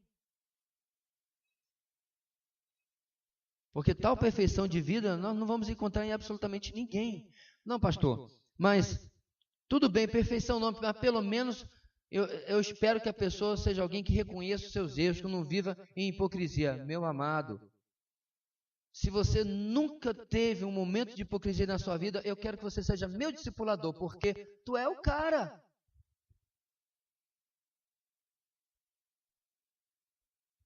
Você pode não ter uma vida digna de um Oscar, mas no mínimo um troféu imprensa você já ganhou. Uma cópia barata do Oscar, naquele que a SBT dá. Você pode não ter uma atitude... Sabe por que eu estou fazendo essa relação, irmãos? Porque a palavra hipócrita em grego significa, alguém sabe? Ator. Então você não pode ter tido uma performance de hipocrisia, de ator, digna de um Oscar. Mas um troféuzinho em imprensa já ganhou. Portanto, amados, nós estamos de novo, todos no mesmo barco. E eu não penso de maneira alguma que Paulo, o maior dos pecadores, no título que ele se dá, se achava de alguma maneira superior a Pedro, porque eu estava confrontando. E é interessante que nessa história, Pedro não o considera, mas você também, não. Ele aceita a repreensão de Paulo, porque com certeza era um homem ponderado nas Escrituras. Terceira parte aí. Paulo apresentou a questão com clareza e pediu uma resposta de Pedro. Apesar que o texto termina numa pergunta, irmãos, é uma pergunta retórica, óbvia de ser respondida. Está lá no último versículo. Você é judeu, mas vive como gentio e não como judeu. Portanto, como pode obrigar gentios a viverem como judeus? E aí ele faz essa pergunta retórica que não requer uma resposta, mostrando a hipocrisia, a incongruência do comportamento de Pedro. A igreja, irmãos, ela era muito nova. Então, esses desafios estavam surgindo na vida da igreja ainda. E assim, mesmo os apóstolos, caíam em alguns erros, como Pedro cai aqui, sem saber exatamente como proceder. Se não fosse a visão do capítulo 10, ele sequer teria pregado naquela ocasião para Cornélio. E agora, quando ele vê o evangelho chegando fora, primeiro foi Samaria, agora fora das fronteiras de Israel e da Samaria, que pelo menos era um jeito mestiça, digamos assim, ele agora está em Antioquia da Síria, noroeste da Judéia, onde tem basicamente gentios, e ele agora tem que ser confrontado em saber como é que ele vai proceder. Veja bem, meus irmãos, quando eu digo que a igreja era nova, isso não significa que eles não tinham padrão. Quando o evangelho chega em Samaria, Jesus deixou algum padrão para poder atender um samaritano? João capítulo 4. Ele não atende só a mulher à beira do poço, ele atende a cidade inteira de Sicar. E aí você pergunta, mas peraí, esses apóstolos não viram aquilo lá? Eles acharam que Jesus fez aquele negócio lá em Sicar, em Samaria, aí volta para a Judéia, lá para o seu cantinho, e só aqui vai colocar o seu reino, a sua igreja? Você vê, meus irmãos, Jesus deixou a dica. Sem contar Atos 1:8, né? E vocês serão minhas testemunhas tanto na Judéia e Samaria e até os confins da terra. Aparentemente, os confins da terra não passavam para Antioquia da Síria. Parava bem ali. Isso acontece, irmãos, quando o nosso tradicionalismo fala mais alto que a palavra de Deus. E aí surge todo o cenário desse conflito. Esse tipo de confronto centrado no Evangelho reflete a aproximação de Deus em relação a nós no Evangelho. Deus não derramou sua ira sobre nós, ou seja, ele não partiu para o ataque, nem se retirou de nós, recolhimento, as duas atitudes que a gente viu até agora. Em vez disso, ele sacrificialmente se aproximou de nós na pessoa de Jesus, cheio de graça e de verdade. Jesus confrontou o pecado, convidou-nos a um relacionamento com ele e providenciou para nós o caminho da reconciliação. Bem diferente parece, né, irmãos? Nós debatendo opiniões diferentes ou problemas um na vida do outro nos nossos relacionamentos. Dessa forma, o Evangelho fornece o padrão para a resolução de conflitos, de forma bíblica. Por meio dele, temos a motivação correta, o amor, a confiança, a fé e os meios para resolver o conflito. Graça e verdade. Nem uma coisa só e nem apenas a outra. Graça e verdade. O Evangelho nos chama a nos arrependermos de nossas inclinações pecaminosas, de atacar ou se retrair. E ele nos capacita a resolver conflitos pela fé, com um humilde e confiante propósito de glorificar a Deus. Em resumo, meus irmãos, a resolução de conflitos segundo o Evangelho é algo quase extracorpóreo. O que eu quero dizer com isso? Se você preferir, extrapessoal. Eu saio, abandono a minha tendência o que eu quero, o que é melhor para mim, o que é certo para mim. E começo a aplicar aquilo que vai, ou buscar, perdão, aquilo que vai glorificar a Deus, o que é certo pelo ponto de vista de Deus. Isso é uma postura, meus irmãos, bastante diferente. Bastante diferente. Porque se eu pedisse para você pegar um pedaço de papel agora e relacionasse os conflitos que você teve durante a semana, você brigou, você conflitou por coisas que em muitas dessas ocasiões eram questões de opinião. E ainda assim você tratou o outro como se fosse uma pessoa que tivesse atropelado um gatinho, né? Sei lá, de propósito. Fez uma coisa muito ruim, em lugar de fazer aquilo muito bom que você viu, que você sabe, que é a sua opinião. Para terminar essa nossa página, o Evangelho nos chama a nos arrependermos de nossas inclinações pecaminosas e atacar ou se retrair, como lemos. E ele nos capacita a resolver conflitos pela fé, com um humilde e confiante propósito de glorificar a Deus. Final. Podemos abrir mão do modo normal, carnal, natural, de resolver as coisas para adotar o modo do Evangelho. Vamos ver isso, irmãos, com maior profundidade nessa tabela que está na página 77. Né? Resoluções de conflitos centrada no Evangelho. A tabela a seguir apresenta as diferenças entre atacar e recuar e mostra a terceira via, o contraste entre essas posturas e uma abordagem para a resolução de conflitos centrada no Evangelho. Nem tudo, obviamente, na tabela retrata exatamente cada tipo de pessoa ou conflito. Portanto, dê mais atenção àquilo que é mais pertinente ao seu caso. O objetivo é ajudá-lo a identificar a raiz da sua maneira não saudável, também não bíblica, não evangélica, do Evangelho, de lidar com conflitos e oferecer um caminho desobstruído para a resolução de acordo com o Evangelho. Então vamos lá. Então nós temos o aspecto de atacar, primeira parte que a gente viu, o primeiro tipo de atitude, o aspecto de recuar e o que o Evangelho faria.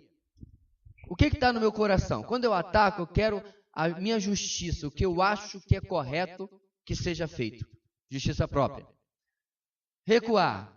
Eu me recuo porque eu tenho insegurança sobre o que está no meu coração. Às vezes porque eu não tenho convicção, às vezes porque eu não quero encarar o processo para chegar até a verdade, mas aí eu recuo. Mas o que realmente é esperado no meu coração em um conflito.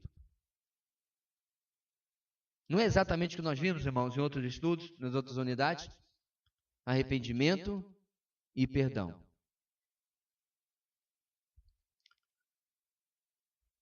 A pessoa falou mal de mim. Antes desse confronto, meus irmãos, o perdão já tem que estar no meu coração. Essa conversa não vai prestar se eu for para tirar satisfação, para dizer umas verdades, para mostrar àquela pessoa qual o lugar dela. Nenhuma dessas atitudes passou pelo perdão. Nenhuma. Agora vamos inverter. Eu sou a parte que falei mal. Na minha cabeça eu estou criando uma série de razões por que eu falei mal daquela pessoa. Eu estou colocando debaixo de uma lente de aumento o tamanho do erro. Porque muitas vezes a pessoa fala mal de nós, mas fala o que nós realmente fazemos. Nem tudo que fala mal de nós é inventado. E aí eu coloco debaixo, mas como eu fiz tudo isso errado, o caminho do Evangelho, irmãos, é eu ir para essa conversa já arrependido. Porque eu falei mal do meu irmão. Pastor, mas você falou mal? Mas ele é... Não importa. Perceba, irmãos, o conflito entre esse irmão e a minha vida não é porque ele fez ou deixou de fazer o que quer que ele tenha feito ou tenha deixado de fazer.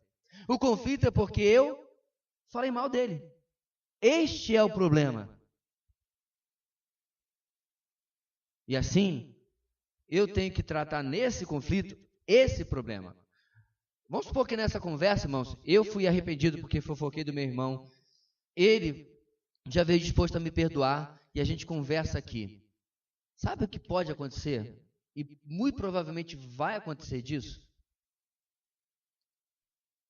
Ele sente numa atmosfera de tamanha graça e verdade, nessa resolução de conflito, que ele chega assim, então, a respeito daquele negócio que eu fiz, que você falou, meu irmão, eu realmente preciso de ajuda. Porque você ofereceu para ele uma atmosfera de aceitação, onde ele pode colocar aquilo que está acontecendo com a vida dele.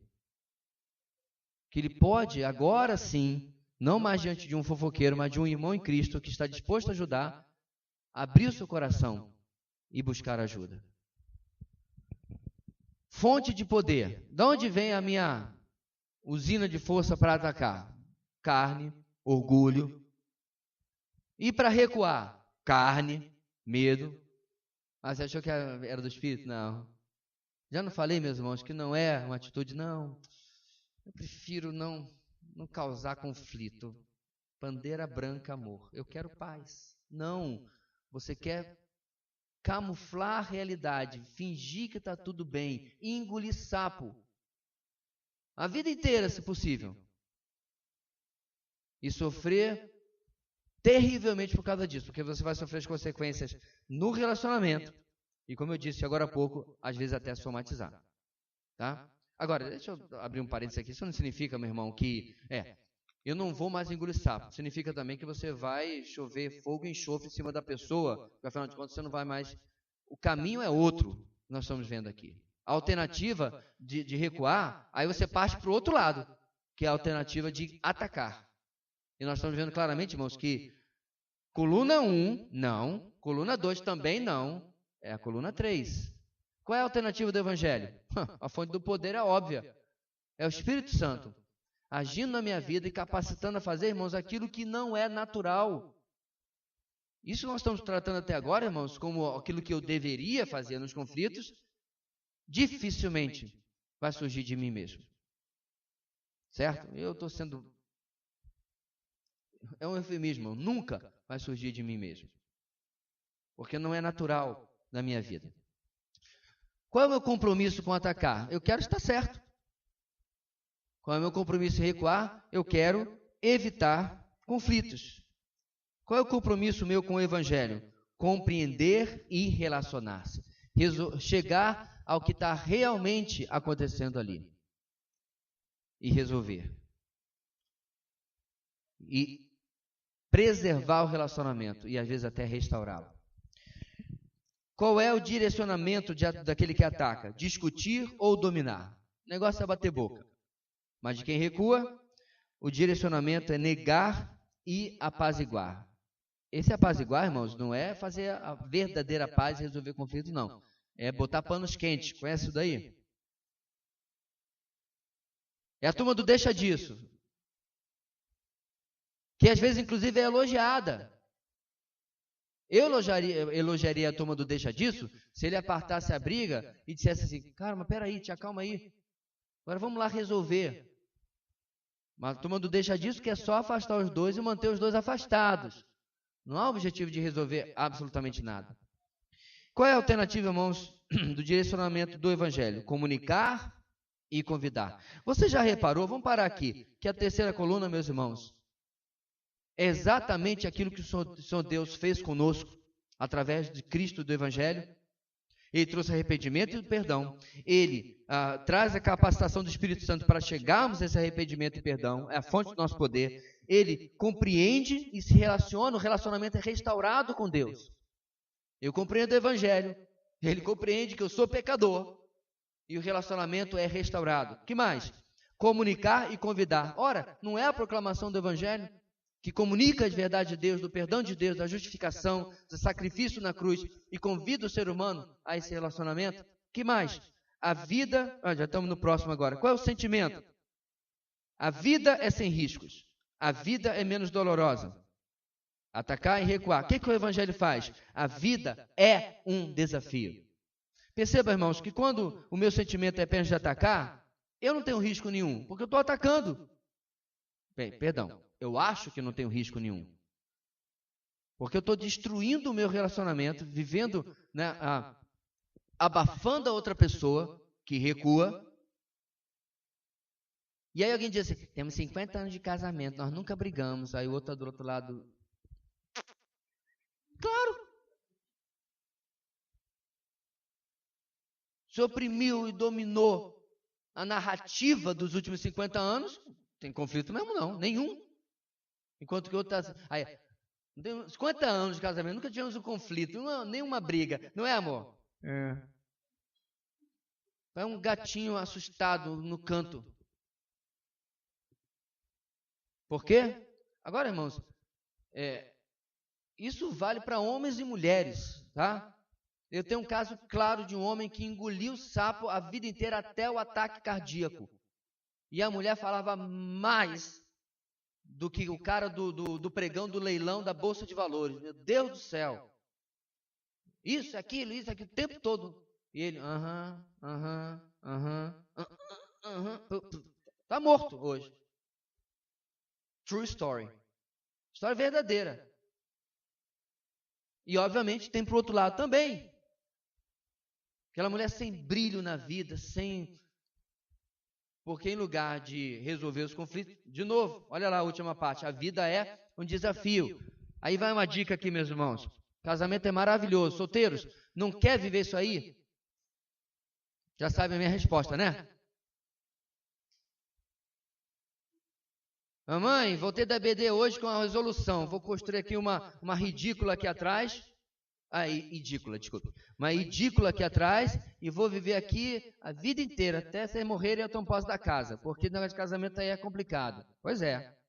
Ontem nós discutimos sobre GPS. Só faltou discutir com a mulher do GPS. É por aqui, é por lá, é por aqui, é por lá. Assim é, meus irmãos. Só Deus para suportar gente tão complicada como nós. E aí a gente quer passar pela vida, né? Com uma guirlanda de flores na testa, uma saia indiana, uma calça esvoaçante cantando Kumbaya. E botando frozinha no rifle a paz. Nós vivemos num mundo tão ridículo que outro dia eu li, deu vontade, cadê a opção do desler essa desgraça aqui? Que alguém disse que é contra todas as guerras que já existiram na história da humanidade.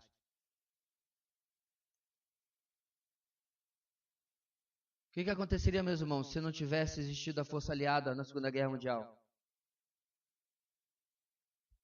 A Alemanha toda estaria falando uma só língua hoje. Qual língua seria essa? A Alemanha na Europa toda. Faça o professor de história orgulhoso. Se não tivesse existido os aliados, a Europa falaria o que hoje? Alemão. Toda ela.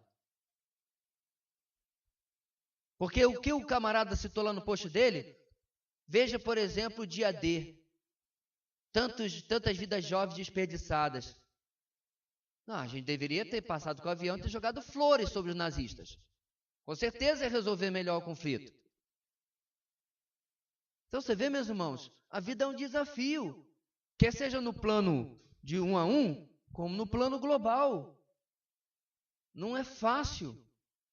Você não pode simplesmente deixar o mal se assentar confortavelmente e crescendo, e crescendo, e crescendo, e não fazer absolutamente nada. E assim nós vemos, meus irmãos, que dentro das nossas casas e vidas, nós buscamos isso. Quer ver só? Não levante a mão por tudo que é mais sagrado. Mas é possível que tenha alguém aqui hoje que tenha um conflito de anos com alguém da sua família. Sabe aquele tipo de conflito que vai ter um churrasco na casa da tia Cotinha, você vai? Fulano vai? Vai. Não, então fica para a próxima. O que é mais vergonhoso, irmãos, isso é um caso real, é que a parte que diz fica para a próxima, eu não vou, é crente. E o de lá é espírita. E em lugar de chegar e dizer assim, eu queria pedir perdão pelo conflito, pelo que está acontecendo, pelo que eu falei, pelo sei lá o quê. Não importa. Não, vai deixando, vai deixando, vai deixando, vai deixando. Quando é o desafio da reconciliação que está no âmago do Evangelho. Qual é o nosso alvo, meus irmãos? Quem ataca é a autoproteção. E quem se recua é, entre aspas, paz. Está tudo bem. A alma seca. Está tudo maravilhoso. Não está. Mas o Evangelho nos traz o alvo de que Deus seja glorificado. E, obviamente, isso vai acontecer também pelo bem dos outros. Agora, deixa eu ressaltar que o bem dos fariseus era ouvir: ai de vocês, fariseus hipócritas. Porque eu quero sempre, meus irmãos, eu vou morrer desfazendo os falsos conceitos de bem, de amor, de paz, que o mundo insiste em nos dar. É por isso que a pregação do Evangelho está essa água que está hoje. Aceita Jesus, problema no casamento, problema com o filho, problema com o imposto de renda, não importa, aceita Jesus, que a sua vida vai ser transformada. Como diz lá em Acrescentares de Heresias 171. A mensagem do Evangelho não mudou. Quer ver o amor do Evangelho? Você é um pecador perdido, arrependa-se, porque há um Deus de amor que morreu, levou seu filho a morrer na cruz para lhe salvar. Verdade e graça. Pastor, mas quando prega assim as pessoas não querem. Meu irmão, as pessoas nunca querem. Ou você acha que você era essa pessoa boazinha? Estava eu andando pela vida, tão bonzinho, aí finalmente encontrei Deus, a quem eu sempre procurei. Mentira! Entre os seus sentimentos de religiosidade, de busca de um Deus religioso, e o que diz o Romanos capítulo 3, eu fico em Romanos capítulo 3. Não há ninguém que busque a Deus. Todos a uma se perderam. Não é o que está escrito lá, irmãos? De qualquer percepção que você possa ter que as pessoas estão buscando Deus, não é. Mas tem igreja que está lotada. Vai ver por que está lotada.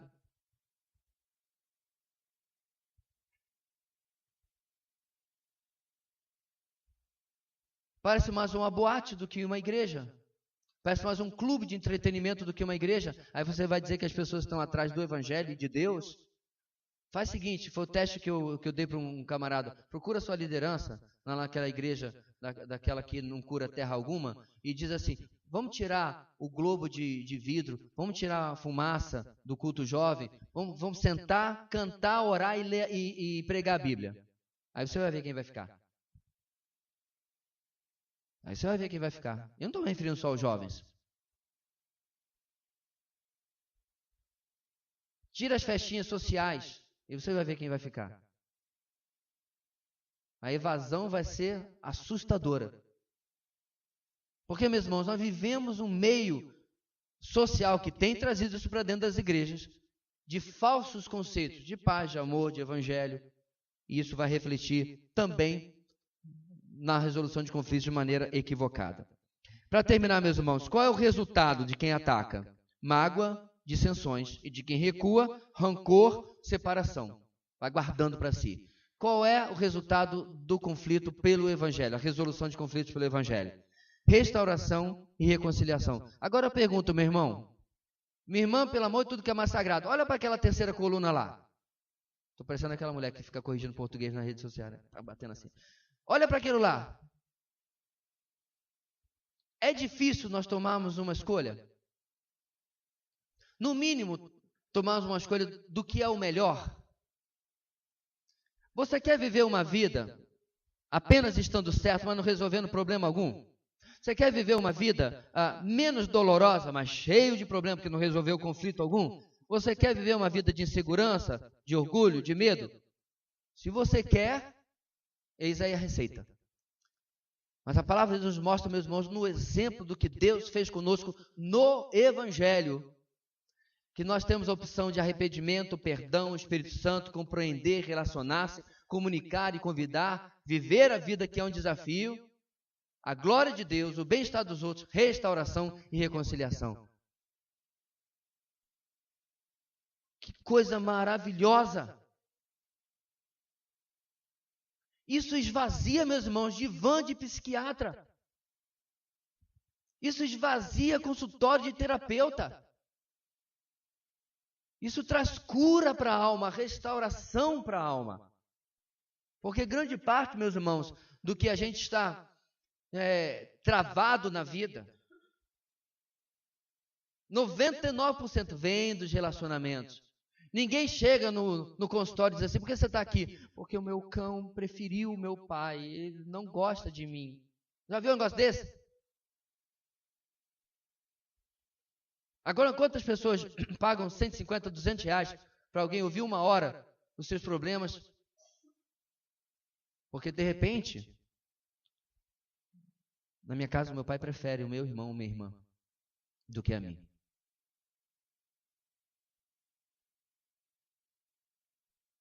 Eu não sou valorizado pela minha esposa, pelo meu esposo, como eu gostaria que fosse.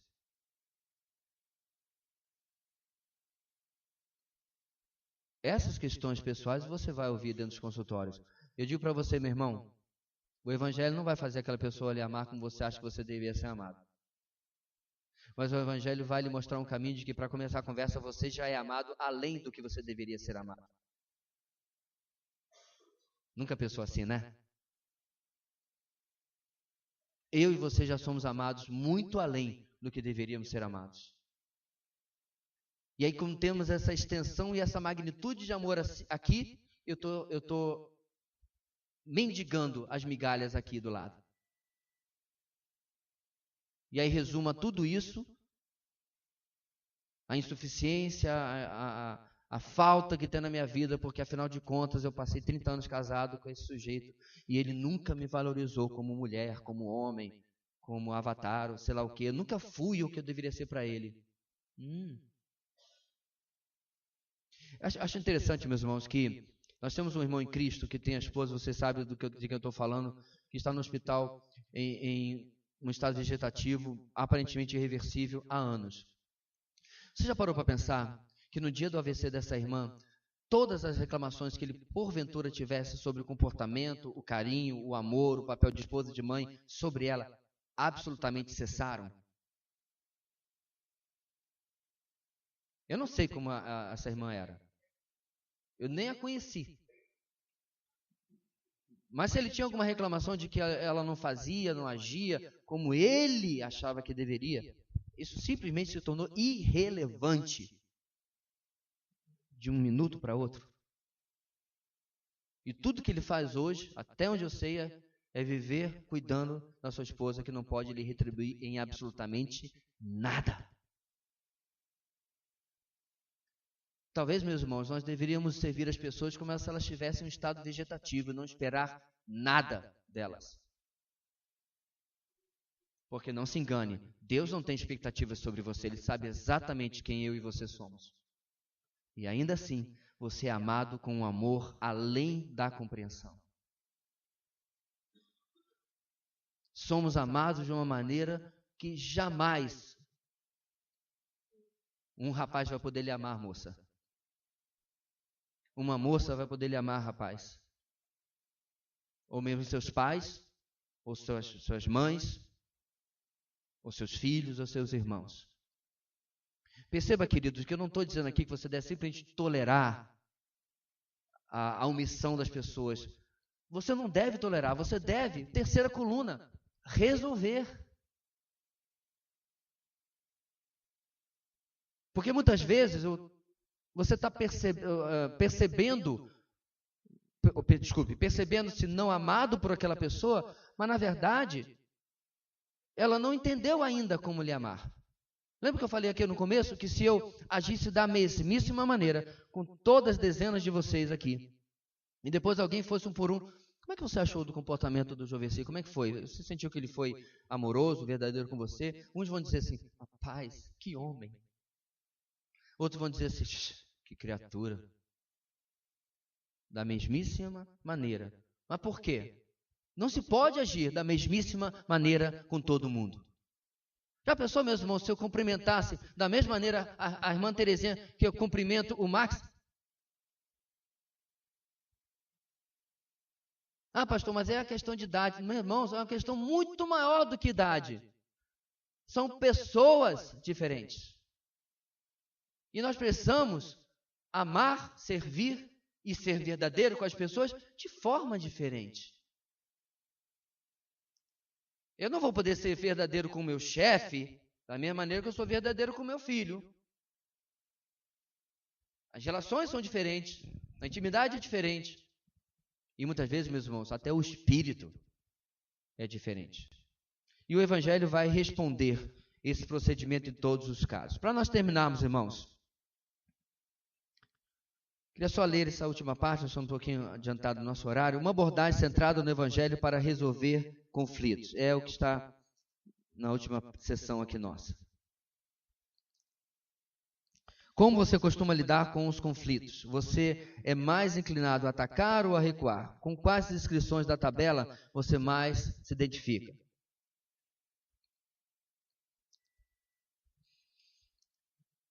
Nessa última parte, uma abordagem centrada no Evangelho, você lerá a seguir a descrição de um processo de lidar com o conflito de forma centrada no Evangelho. Cada aspecto listado é complementado com algumas perguntas que vão ajudá-lo a avaliar suas tendências naquela área. Você pode pensar em situações do passado ou até mesmo em um conflito atual com alguém. Lembre-se, o objetivo é reconhecer padrões não saudáveis e aplicar o Evangelho à sua vida de forma mais eficaz. ênfase nos padrões não saudáveis. Primeiro, o que há no coração. Identifique sua tendência para a justiça própria, para a insegurança. Você tende a ser defensivo, a culpar os outros ou a sempre pensar que está certo na justiça própria. Irmãos, como eu falei no começo, isso não é 8 ou 80. Eu faço os dois. Depende da situação, do conflito, da vontade de fazer alguma coisa ou outra. A carne vai lhe favorecer conforme a sua tendência do momento, conforme a seu interesse naquele conflito. Tá? Você tende a alimentar raiva ou fofocas ou a enterrar coisas para evitar confronto, segurança? Confesse essas coisas como pecados contra Deus e contra as pessoas envolvidas. Então, o primeiro passo é um autoexame. O que eu faço? Qual é a minha maior tendência? Eu disse autoexame, não o exame do outro, não, autoexame, certo? Com U. Na sua vida, o que eu faço? Então você tem que voltar nos últimos 2 ou 3 conflitos e dizer, peraí, como é que eu agi?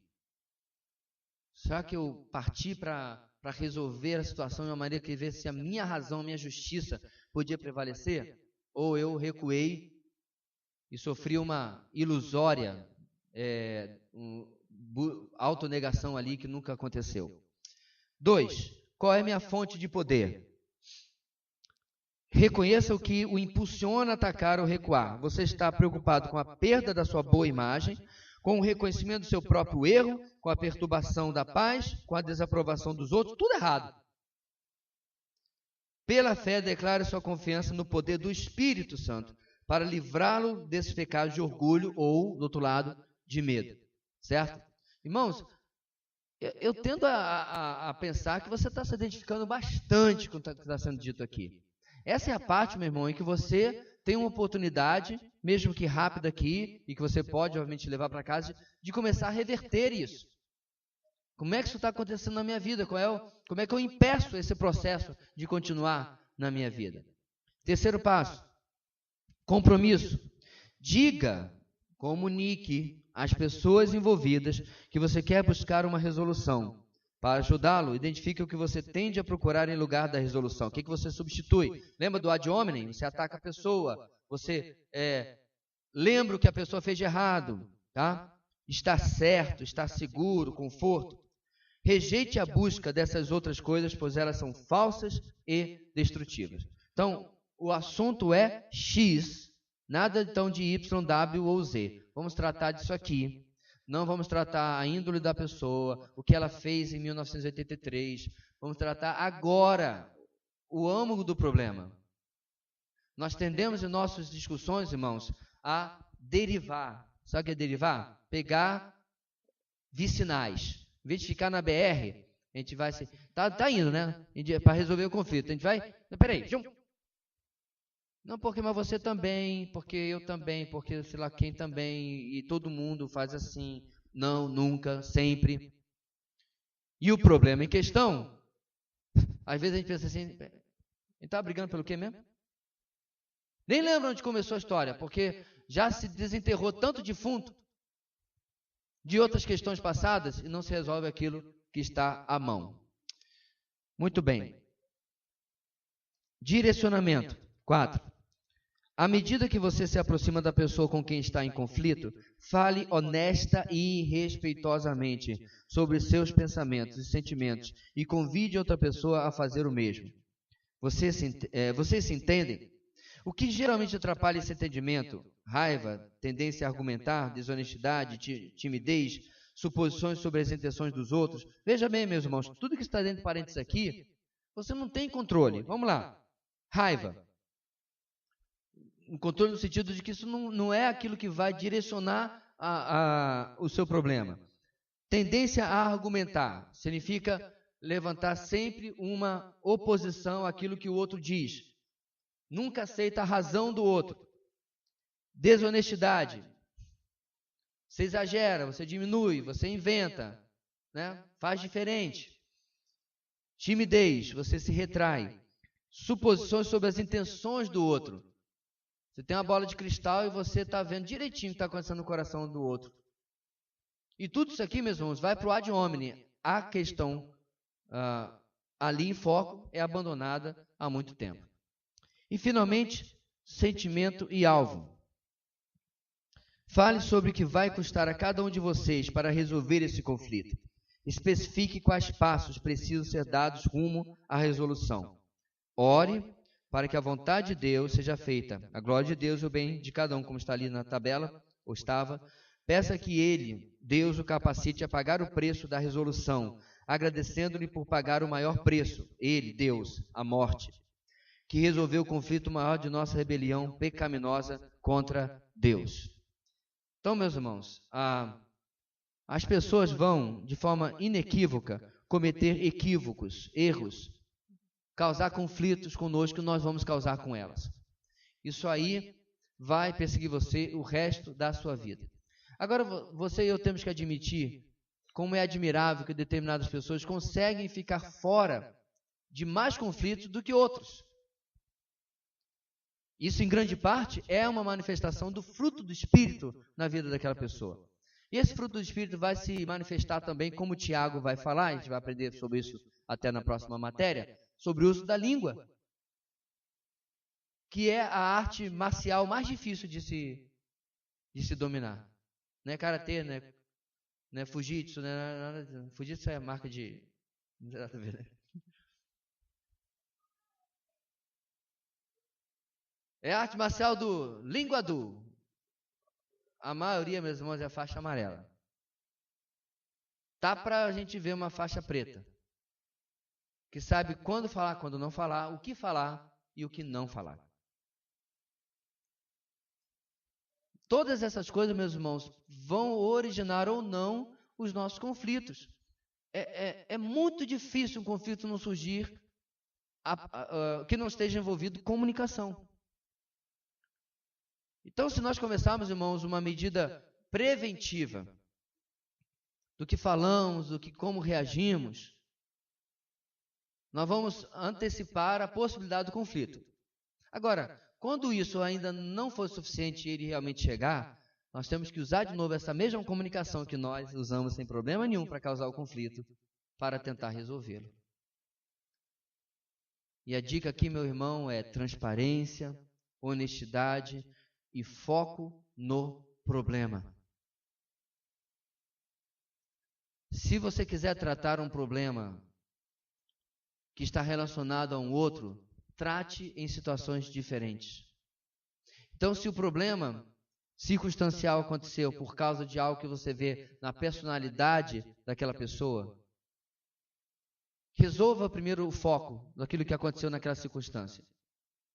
Num outro momento, assim, eu ainda queria conversar com você sobre outra coisa. E aí você, de repente, pode ajudar um irmão em Cristo, ou um parente, ou um amigo, a crescer como pessoa. Como é triste, irmãos, quando a gente apenas diz assim, então, ele é assim mesmo. Esse é o jeito dele de ser. Pode até ser verdade, mas não precisa ser sempre verdade, ou continuar sendo verdade. Nós podemos, através, irmãos, de um Deus que estava em um conflito cósmico conosco, eterno, e que ele podia sim, uma vez que ele é a parte totalmente ofendida, e nós somos os ofensores, esse Deus poderia simplesmente deixar para lá, ignorar, abandonar o problema e dizer, não é meu problema. Mas o que ele faz? Ele faz tudo aquilo que nós vimos naquela coluna, na terceira coluna, a coluna da resolução do Evangelho. Tudo você encontra no Evangelho ali. O que a nossa lição está nos desafiando, meus irmãos, é pegar a mesma coisa e aplicar aos nossos co-pecadores. As pessoas que são pecadores como nós. E assim, encontrar em Deus a resposta para algo, queridos, que às vezes tira o prazer da nossa vida. O prazer do nosso dia a dia. A alegria, às vezes, até mesmo da salvação. Porque não deixa de ser pecado. E nós temos uma saída colocada diante de nós. Vamos colocar de pé? Ore nesse instante. Feche seus olhos comigo. Nesse instante quero convidar você a orar pedindo, Deus, me ajuda a não ignorar o que foi ensinado hoje. Me ajuda pelo teu Espírito a dobrar a minha carne e todas as manifestações dela que estavam ali naquelas duas primeiras colunas.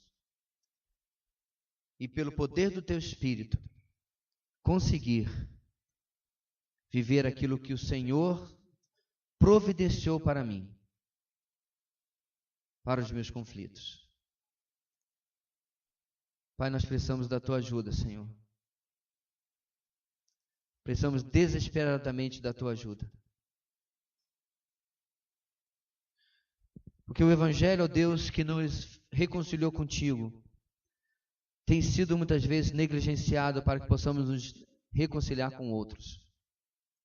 Ajuda-nos, ó Deus, a reconhecermos a nossa limitação e como precisamos, necessitamos do teu agir, dos teus recursos, dos teus métodos. Como precisamos, ó Deus, ter a cosmovisão do Senhor, a visão do alto sobre as nossas vidas. Transforma-nos, ó Deus, para que possamos ser essa testemunha viva do teu Evangelho, não apenas pregando, mas andando pelo caminho que é Ele mesmo, o caminho que temos oferecido à entrada quando pregamos. É o que nós oramos nesta manhã, no nome suficiente do Senhor Jesus. Amém e amém.